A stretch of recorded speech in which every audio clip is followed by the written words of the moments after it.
Hi friends, welcome back to our channel. నేను మీ లావణ్య.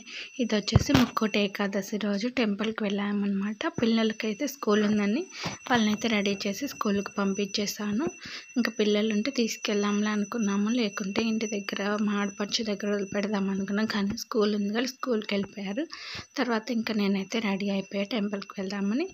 ఏ టెంపుల్కి వెళ్ళామంటే గోరింట్ల వెంకటేశ్వర స్వామి టెంపుల్కి వెళ్ళామండి. క్యూ అయితే చాలా ఉందన్నమాట. రోజైతే డైరెక్ట్గా టెంపుల్ ముందు బండాపి డైరెక్ట్గా వెళ్ళిపోవచ్చు. క్యూ అయితే 1/2 కిలోమీటర్ పైనే ఉందన్నమాట. మార్నింగ్ అయితే ఇంకా పెద్ద క్యూ ఉందంట. మేము వెళ్ళినప్పటికైతే 10 అయిపోయింది కాబట్టి కొంచెం క్యూ అయితే తగ్గింది. ఇంకా రోడ్డు మీద ఇంకా అందరూ నుంచున్నారు. రోడ్ మీద అయితే ఫాస్ట్గానే క్యూ అయితే మూవ్ అవుతూ ఉందన్నమాట. కాకపోతే మధ్యలో వేరే వాళ్ళు వచ్చి దూరుతూ ఉన్నారనమాట. ఇంకా అప్పుడు లేట్ అయిపోతూ ఉంటుంది. ఈ ముక్కోటి ఏకాదశి రోజు వైకుంఠ ద్వారం ఓపెన్ చేస్తారు కదండి, ఉత్తర ద్వార దర్శనం అంటారు. అందుకని చెప్పి మిగతా రోజులు రాని వాళ్ళు కూడా ఈ రోజు అయితే అందరూ టెంపుల్కి వస్తారనమాట.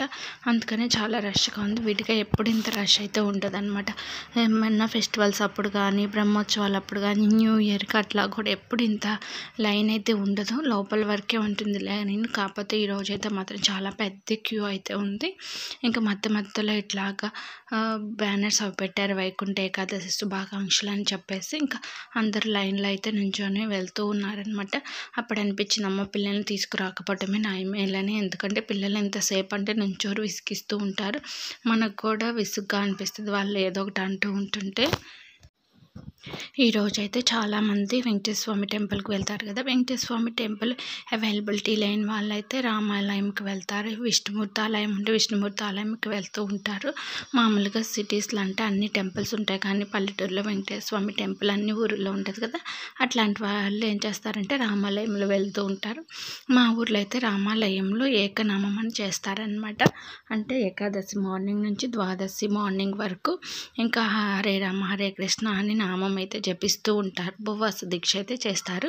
ఏకాదశి ఉపవాసం అంటే ఆ రోజు మొత్తం ఏమి తీసుకోరు, ఓన్లీ లిక్విడ్సే తీసుకుంటారు, పాలు అట్లాగా. చాలామంది ఇంట్లో కూడా ఏకాదశి వ్రతం చేసుకుంటూ ఉంటారు కదా.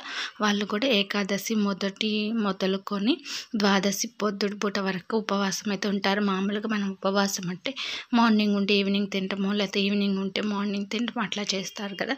కానీ ఏకాదశికి మాత్రం ఏకాదశి మొత్తం ఉంటారు. అలాగే ద్వాదశి రోజు పొద్దుటి పూట వరకు కూడా ఉంటారనమాట. ఇదైతే చాలా కష్టమైన ఉపవాసం అనమాట. ఎవరో కొంతమందే చేయగలుగుతారు ఇది, అందరూ అయితే ఉండలేరు. ఎందుకంటే ఒక ఫుల్ డే మొత్తం కంప్లీట్గా ఏం తినకుండా ఉండాలి కదా. ఇక్కడైతే ఇంకా టెంపుల్కి దగ్గరలోకి అయితే వచ్చామన్నమాట. ఈరోజు ఏంటంటే ఉత్తర ద్వార దర్శనం అని క్యూ అయితే పెడతారు కదా. ఇది మామూలుగా అయితే ఇక్కడ వెంకటేశ్వర స్వామి కనిపిస్తుంది కదా.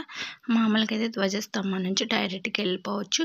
కాకపోతే ఈరోజు ఉత్తర ద్వార దర్శనం కాబట్టి టెంపుల్ వెనక వైపుగా లైన్ పెట్టి మళ్ళీ ఫ్రంట్కి వచ్చి లోపలికి వెళ్ళటం అనమాట. ఇంకా అలా వెళ్ళిన తర్వాత స్వామివారి పాదాలను కూడా తాకనిస్తున్నారనమాట.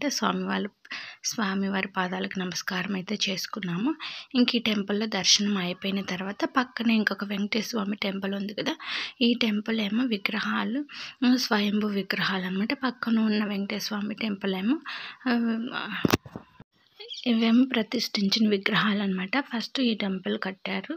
ఈ గోరింట్ల వెంకటేశ్వర స్వామి టెంపుల్కి ఉన్న చరిత్ర ఏమిటంటే, పెద్దవాళ్ళు ఏం చెప్తూ ఉంటారంటే, బయట టెంపుల్ ఉంది కదా పెద్ద విగ్రహాలు, అవి భూమిలో దొరికాయంట వేప చెట్టు దగ్గర. అయితే ఇంకా ఆ విగ్రహాలు బాగాలేవో, నల్లగా ఉన్నాయని చెప్పేసి వేరే విగ్రహాన్ని ప్రతిష్ఠించారు. అయితే ఇంకా ఆ విగ్రహాలను ఎక్కడో చోట పడేద్దామని కృష్ణానదిలో అమరావతిలో పడేయడానికి తీసుకువెళ్ళారంట. ఆ తీసుకెళ్ళి వాళ్ళకి ప్రాణహాని జరిగిందంటే, చాలా కష్టాలు పాలయ్యారంట. అందుకని చెప్పి మళ్ళీ తీసుకొచ్చి, అంటే అంత పవిత్రమైన విగ్రహాలను ఇలా చేస్తున్నారని చెప్పి వాళ్ళకి అలా జరిగిందంట.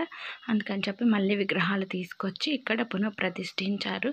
అప్పటి నుంచి ముందుగా బయట ఉన్న వెంకటేశ్వర స్వామి దగ్గరికి వెళ్ళి దర్శనం చేసుకుని తర్వాత పక్కనే ఉన్న వెంకటేశ్వర స్వామి దగ్గరికి వెళ్తూ ఉంటారు. పెద్దవాళ్ళు చెప్తుంటూ విన్నానమాట. నాకు కూడా పూర్తిగా అయితే తెలియదు.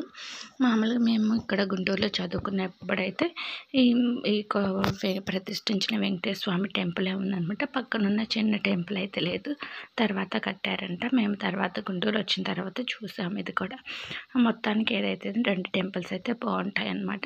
ఇంక ఇక్కడ బయట అయితే కోలాటం వేస్తున్నారనమాట. ఇంకా అప్పటికే 11:30 అయిపోయింది. మాకు 10కి వస్తే 1.5 అవర్ టైం అయితే పట్టిందనమాట.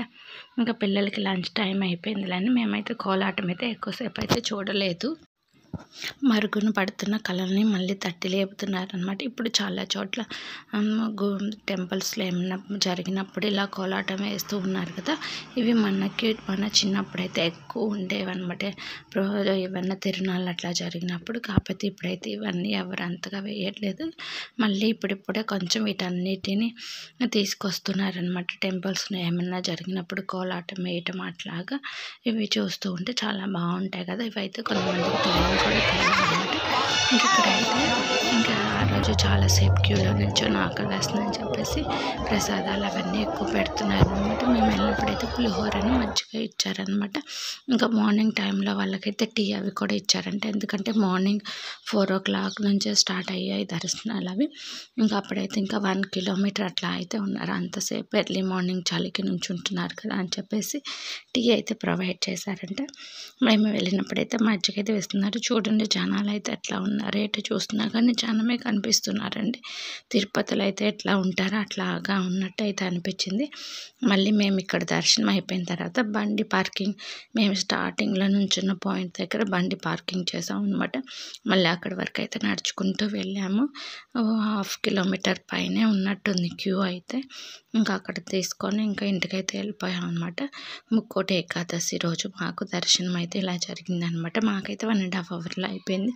కొంతమంది మాకన్నా ముందు వెళ్ళిన వాళ్ళు బయటకు వస్తారు కదా, వాళ్ళు చెప్తున్నారు మేము 7కి వచ్చాము, 10 అయిపోయింది, అంటే 3 hours పట్టింది అలా చెప్తూ ఉన్నారు. మేము వెళ్ళినప్పుడు ఇంకా కొంచెం తక్కువ టైంలో అయిపోయినట్టు అని చెప్పొచ్చు అనమాట.